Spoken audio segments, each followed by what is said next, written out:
Members of law enforcement gathered at the State House this afternoon for a send-off as dozens of runners left Providence with the flame of hope bound for the Special Olympic Summer Games at URI. More than 5,000 people are expected to turn out tonight for the opening ceremonies. Athletes will be competing in a number of sports this weekend, but it takes a lot of volunteers and money to put on the event.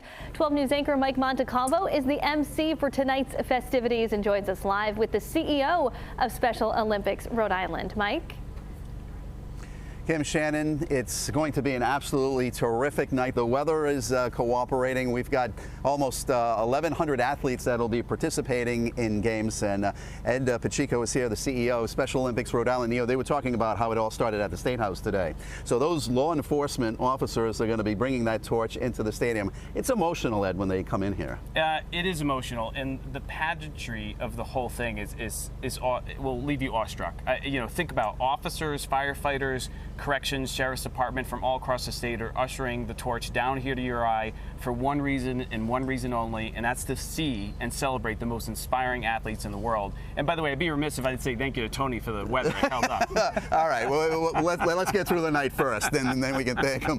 Ed, I think a lot of people don't realize that just because you're a Special Olympian, you can't just show up to the University of Rhode Island. You have to qualify to get to these games. Yeah, this is a culmination of our athletes' work over the last year. They have to practice, and the grit and determination that comes with that leads up to a qualifier that they have to perform. And once they qualify for their respective sport, whether it be athletics, powerlifting, swim, soccer skills, any one of those competitions, bowling, that will allow for you to come here and compete at the Summer Games. And so of the 3,700 plus athletes that we worked with this past year, just over 1,000 will be here with us this weekend, and they earned every moment, and they deserve to be in the spotlight. And I love when they're cheering on their teammates, too. They want to win the gold, by the way, but they're also cheering them on. You can't pull this off without your staff and the 1,500 volunteers that are here this weekend. Yeah, we have an incredible team at Special Olympics Rhode Island, and I'd be remiss if I didn't thank you and all of our sponsors to come out, Channel 12 and among others, to help us put this all together.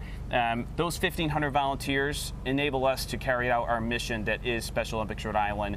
Our coaches, our team volunteers, you name it. Everybody that will be in a red shirt this weekend, our games management team, law enforcement that come out and escort the torch down here.